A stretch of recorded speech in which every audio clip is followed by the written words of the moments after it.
Alright, so now we are going to tackle two of the questions that are there as part of the table number 2.3, the expression for the DTFT of U of n and the another transform pair which looks a little complicated but actually is not. I will help you to look at it in a very simple manner. Alright. So, here is the first of the two results that we have to obtain. So, this is property number 5. The property number 5 says that if you have a input signal u of n, x of n is u of n, the corresponding DTFT is given by 1 over 1 minus e power minus j omega plus pi times summation k equal to minus infinity to infinity delta of omega plus 2 pi k.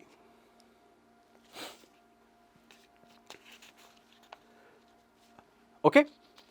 So, this is a interesting result. We will look at it and try and obtain the expression for it. But before we even begin, I would like you to make the following note. Okay?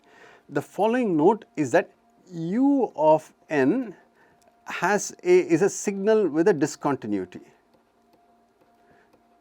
Why discontinuity? It is 0 for all negative values of n and then suddenly jumps up to plus 1 for all n greater than or equal to 0.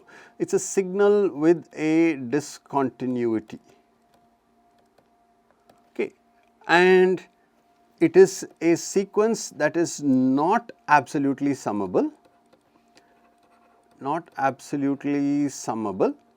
neither is it square summable. Okay, and not square summable.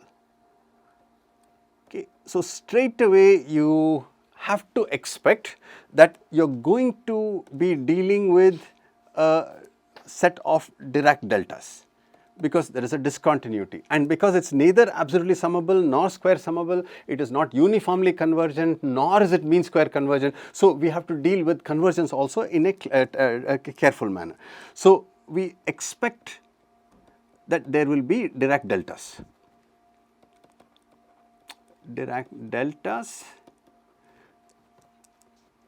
If DTFT exists.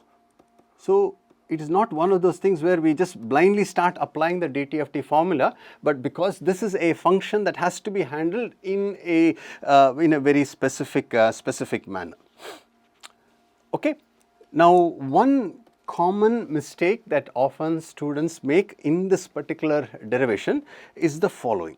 Okay, so the first thing that I want to tell you is the wrong approach. Okay, wrong approach, please make sure that you highlight this because I do not want you to do it this way because this is what you should not do. Okay, but just explaining it to you in this following manner. The wrong approach says we know the result a power n u of n has got a DTFT which is given by 1 minus a e power minus j omega, and the condition for this is a less than 1. Okay. Now, a student comes up and says, I can solve this problem very easily. Limit a tending to 1, a power n u of n. What does it mean? Wherever there is a, you make it up here, go close to 0, close to 1. So, this will become 1 over 1 minus e power minus j omega. Okay. Now, what is the problem here? This expression was valid only for mod a less than 1.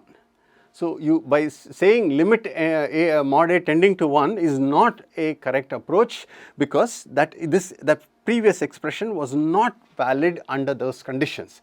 So, we have to handle it in a different way. So, here is the correct approach. So, please remember that setting limit a equal to a tending to 1 is not the correct way, because that will give you something that looks like the correct answer. This is there in the answer. 1 over 1 minus e power minus j omega is there, but it is not the complete answer. It does not contain the Dirac deltas which are needed to capture the discontinuity and the fact that this is a sequence that is neither absolutely summable nor square summable. Okay, so here is the correct approach. There are multiple correct approaches. I will give you one, and of course you can look up in books. You will find that there are multiple other approaches, but here is one way that you can do, a very simple way that you can obtain. Okay, x of n for any sequence, real valued sequence, we can write it as an even part plus an odd part. Okay, so if x of n is equal to u of n, we would like to get the corresponding expressions for x e of n and for x o of n. Easiest to do it graphically. So, if you have x of n equal to u of n, how do you get the even part? You flip it over and then add the two signals, right, and take half. So, this is what it looks like. So, x e of n, or you can also call it as u e of n, the even part of u of n. Okay, so this is the axis. You will have these samples which are value equal to half, this height is equal to half, and when you look at it on the other side, they will also be equal to half, because what you have done is u of n, you have taken u of minus n and divide by 2. So, all of these have got a height of half, okay, all of them, except at n equal to 1, you have a height which is equal to 1. Okay, so, you have a unit function which is height equal to 1, everywhere else it's equal to half. Okay, you can dot dot dot dot. Okay, now correspondingly please obtain x o of n, odd function, or the odd part of u of n. Draw the sketch like before. You will find that for n greater than or equal to 1, you will get exactly the same values. It will be equal to half, okay, dot dot dot, the height of half, and for negative values you will get minus half. Okay, just apply the definitions for x e of n and x o of n, you will get the, and at n equal to 0 it is equal to 0. Now, quick check, add these two together, do you get u of n? Yes, because plus half and minus half will cancel for all negative values of n. 1 remains as 1 at n equal to 0, and then for all the positive values you get half plus half equal to 1, you get this. So, you can verify. Okay, so here are the expressions for the x e of n and x o of n. This is very important, you should get this correctly. X e of n is equal to 1/2 everywhere, from minus infinity to infinity, except at n equal to 1, where it will be 1/2 of delta of n. Only at n equal to 0, there is an extra factor of 1/2. If you have that, then you can get the full expression. Okay. Similarly, write down the odd function x o of n. What is that? You take the original unit step and you subtract it by 1/2. Then what will happen? All the positive side, everything will become 1/2. So, u of n minus 1/2 will become all positive positive side will become plus 1/2. On the negative side, u of n is 0.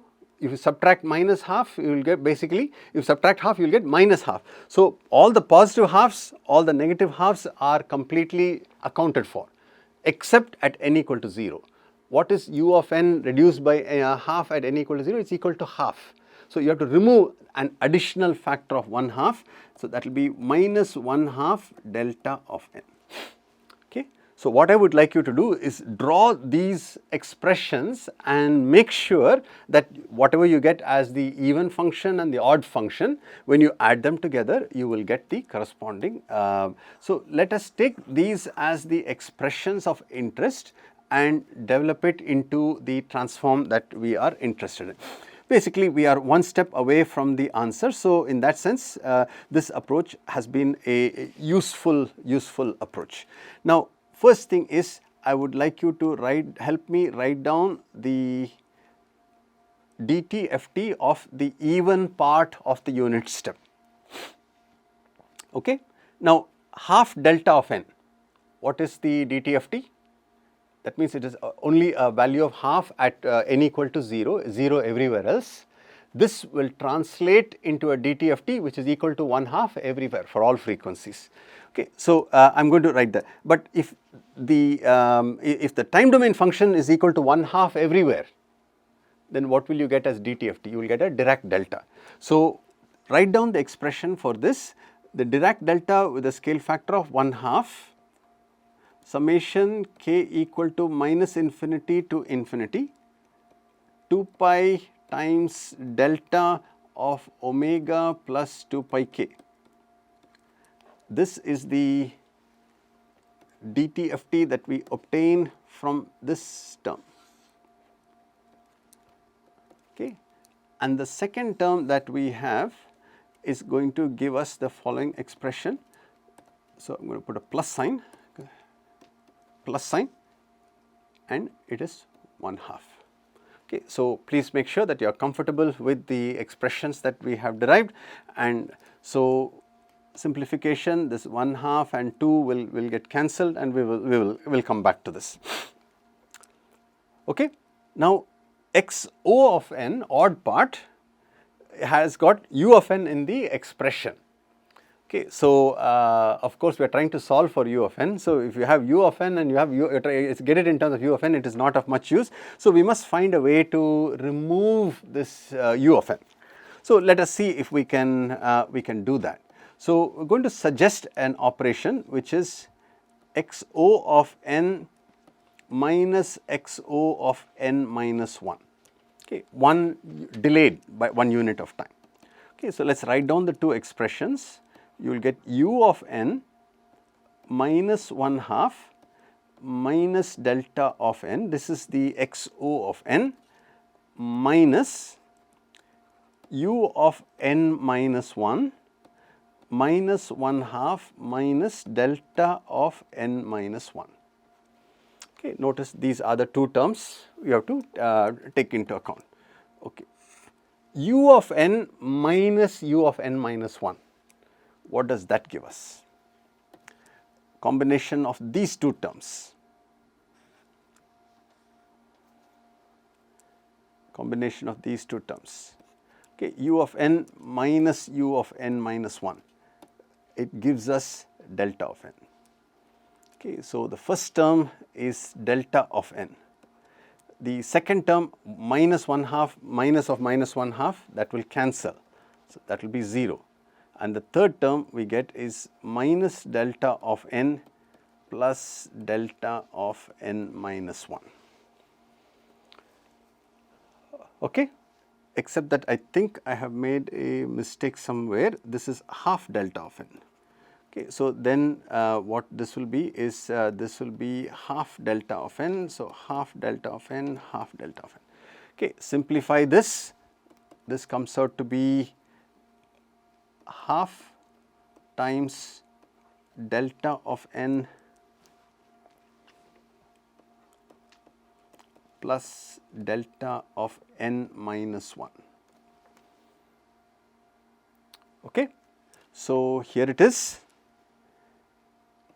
XO of n minus XO of n minus 1, that is the odd part, subtracting the odd part delayed by 1 unit of time, gives us the expression 1/2 of delta of n plus delta of n minus 1. Okay. Now we will look at the expression that we have. What is the, if you have delta of n, the corresponding DTFT will be equal to 1. If you have delta of n minus 1, this will be e power, so 1 plus e power minus j omega right to the half is the DTFT of the right hand side. Okay, so taking DTFT. On the left hand side, what you will get is xo e of j omega minus x of j omega delayed by 1 unit of time. Okay, so e power minus j omega xo e of j omega. Okay, this is the expression. So just one more step, xo e of j omega, take that out as a common factor, 1 minus e power minus j omega is equal to 1/2 of 1 plus e power minus j omega. So basically I have just written down the, so then we have the important result, xo e of j omega is given by 1/2 e 1 plus e of j omega e power minus j omega divided by 1 minus e of minus j omega. So taking the 1 over 1 minus e power minus j omega to the other side. Okay, so this is the expression for the odd part of the unit step and its its expression. Okay, so now what we have is we have the DTFT of the even part, we have the DTFT of the odd part. Add these two, you will get the DTFT of the original sequence. So the original sequence u of n has got a DTFT which is basically adding 1 and 2 from the previous section. Okay, so let's just write it down. The two terms that we have are 1/2 plus pi times summation k equal to minus infinity to infinity delta of omega plus 2 pi k, which is what we have here. I just got half on the other side, maybe I'll write it exactly the same way, so there's no confusion. Okay, plus 1/2. Okay, this is u e of j omega or x e of j omega, the even part. Okay, and for the odd part we will have plus 1/2 1 plus e of minus j omega divided by 1 minus e of j omega. Now these two terms can be combined for simplification. Okay, these two terms can be combined for simplification, and then if you write down the final answer, it will come out to be pi times summation k equal to minus infinity to infinity delta of omega plus 2 pi k plus 1 over 1 minus e power minus j omega. This is the DTFT of the unit step. Okay, so this 1 over 1 minus e power minus j omega, which we thought was some way connected to the answer, is actually connected to the answer. But we must also take care of the fact that because of the discontinuity, you will have some Dirac delta functions, and one of the ways is to work with those functions for which you know the DTFT. Okay, and then obtain the final result that we have. Okay. So this is one approach that you can take. Now you may ask the question, how do I know I have to split it as even and odd? See, these are the unit step, as I mentioned, is a special case of a discontinuous function which has got a DTFT which exists and it can be derived in the following steps. So this is probably the only function of this type that we have to deal with. So and again, if there is some rare function, we can always look at it as a special case. You don't have to worry about how do I come up with a general method. There's no general method. You have to always try to map it into functions for which you know the DTFT. And once you are able to do that, then the problem is solved to a very large extent.